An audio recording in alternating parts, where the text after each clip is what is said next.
தற்காப்பு கலை இந்தியா அப்படிங்கிறப்போ இந்தியாவோட கனெக்ட் பண்ணி பேசும்போது ஒரு விவசாயத்தை பற்றியோ பொலிட்டிஷன் பற்றியோ இல்லை வறுமையை பற்றியோ இல்லை பிற நாட்டில் இந்தியாவோட கம்பேர் பண்ணி ஒரு விஷயத்த பேசும்போது வேற ஏதாவது ஒரு கலாச்சாரத்தை பற்றியோ பேசணும்னு நினைப்பீங்க. அதெல்லாம் கிடையாது.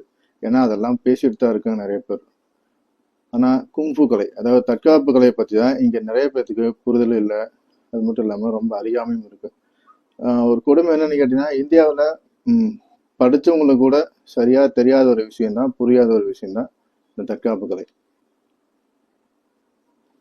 பொதுவாக தற்காப்பு கலையை நம்ம நாட்டில் இருக்கிற பேரண்ட்ஸ் ஆகட்டும், நம்ம நாட்டில் இருக்கக்கூடிய பசங்களாகட்டும், சின்ன யங்ஸ்டர்ஸ் ஆகட்டும், இவங்க எல்லாமே பார்த்தீங்கன்னா இந்த கலையை கற்றுக்கிட்டு நம்ம என்ன பண்ண போகிறோம் அப்படின்ற ஒரு மைண்ட் செட்டில் தான் இருப்பாங்க. ஆனால் அந்த மாதிரியான சிந்தனைகள் தான் இன்னைக்கு நம்மளை தற்காப்பு கலையில் ரொம்ப பின்தங்கியும், மேலை நாடுகள் நம்மளோட எல்லா விஷயங்களையும் தாண்டி இன்னைக்கு அந்த கலையை அடுத்தடுத்த லெவலுக்கு கொண்டு போய் இன்னைக்கு பெரிய அளவில் அவங்க எல்லா கலையிலுமே வளர்த்தி கொண்டு போயிட்டாங்க.